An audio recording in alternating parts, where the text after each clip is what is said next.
মক্কার জমিনে থাকতে দেয় নাই। আজকে আমি খালি হাতে বিদায় নিয়া মক্কা থেকে মদিনায় চলে যাই। ও আবু বকর, আজকে আমি হিজরতের রজনীতে আপনাকে দেওয়ার মতন কিছুই নাই।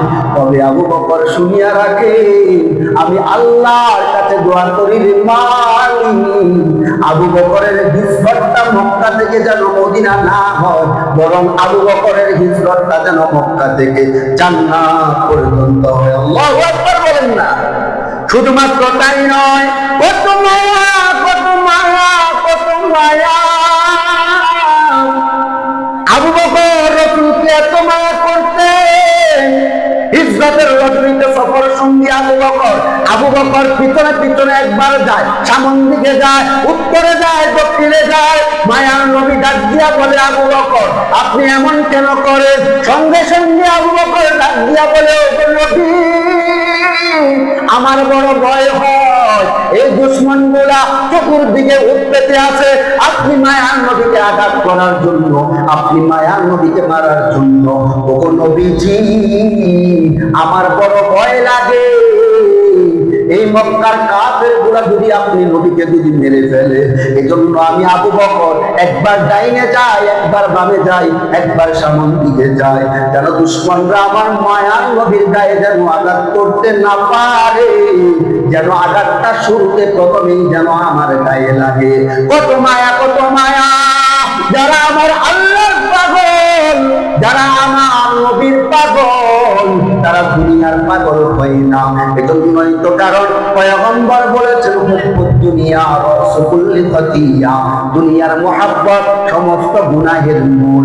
ও দুনিয়ার মানুষ, সাহাবায়ে কেরামরা নিজের জীবনকে বিসর্জন করে দিয়েছেন একমাত্র আল্লাহ এবং তার রাসূলকে খুশি করেছেন।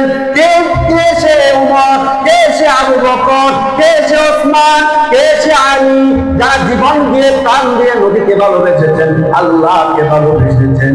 ও দুনিয়ার মুসলমান, দিলের কানটা লাগাইয়া শোনো, এই জমিনে আমার নবীর মায়া কিন্তু ওমর রকম ছিল না। আমার মায়ার নবীকে যে ওমর তলোয়ার নিয়ে দৌড়ায়, মক্কার জমিনের ভিতরে ঘোষণা হয়ে গেল, কে মুহাম্মাদের গর্দান আলাদা করে মাথাটা আমার কাছে আনতে পারবে। সঙ্গে সঙ্গে ওমর খোলা তলোয়ার হাতে নিয়ে রাস্তার মধ্যে দৌড়ায়। কেন দৌড়ায়? বলে মুহাম্মাদের মাথা আনার জন্য যায়। আমার আল্লাহ আসমান থেকে তাকাইয়া দেখে আর বলে, তুই যে মুহাম্মাদের গর্দান আনতে যাস, বরং সেই মুহাম্মদকে তো তুই কিছুই করতে পারবি না, কারণ বাঁচানের মালিক হলো আমার আল্লাহ, মারনেওয়ালাও হলো আমার আল্লাহ। ওমর খোলা তলোয়ার নিয়ে দৌড়ায়। হঠাৎ করে দৌড়াইতে দৌড়াইতে গিয়া প্রতিমধ্যে বাধা এক লোক ডাক দিয়া বলে, ও ওমর কোথায় যাও? বলে, মুহাম্মদের গর্দান থেকে মাথাটা আলাদা করে ফেলবো, মুহাম্মদকে জমিন থেকে বিদায় করে দিব। সঙ্গে সঙ্গে লোকটা ডাক দিয়া বলে, ভাই ওমর, আপনার মুহাম্মদ কি নিকটাত্মীয় হয়? বলে, না না, মুহাম্মদ আমার কোনো আত্মীয় না। তাহলে আপনি কেন মুহাম্মদের গর্দান আনতে যান? বরং তার আগে আপনার ঘরের ভিতরে গিয়া দেখেন আপনার বোন এবং পতি ওই মুহাম্মদের হাতে কালিমা পড়ে মুসলমান হয়ে গিয়েছে। শুধুমাত্র তাই নয়, ওমর বোনের দিকে দৌড়ায়, মুহাম্মদের দরবার থেকে না দৌড়াইয়া এখন উল্টা পথে নিজের বাড়ির দিকে দৌড়ায়। দরওয়াজার কিনারায় গিয়া বলে, ও বোন ফাতেমা দরওয়াজা খোল। বোন ফাতেমা দরওয়াজা খুললেন, দেখা হাতের ভিতরে কোরআন। বোন আগের মতন কথাও বলে না, বোন কোরআন তিলাওয়াত করে। বলে ডাক দিয়া বলে, বোন কি করতেছো? বলে, আমি আল্লাহর কালাম পড়ি। বলে, এই কালাম পড়া যাবে না, ফিরিয়ে দাও।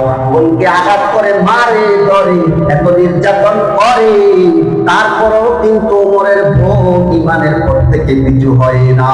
ইমানের পথে অবিচল থেকে আমার মরণ যেন হয়, কোরআনের পথে অবিচল থেকে আমার মরণ যেন হয়।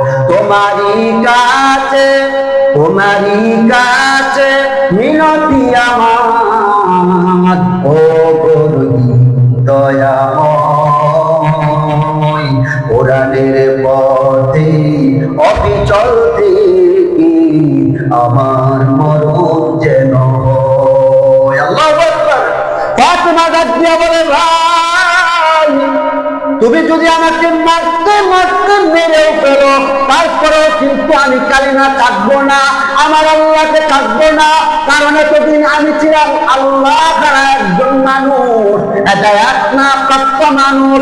আমি হেদায়াত পাই নাই, আমি আল্লাহ দাওয়াত পাই নাই। এখন আমি আমার আল্লাহরে পেয়ে গেছি, আমার নবীরে পেয়ে গেছি। এখন যদি তুমি আমাকে মেরেও ফেলো, আমি আর ঈমানের পথ থেকে পিছু হটবো না।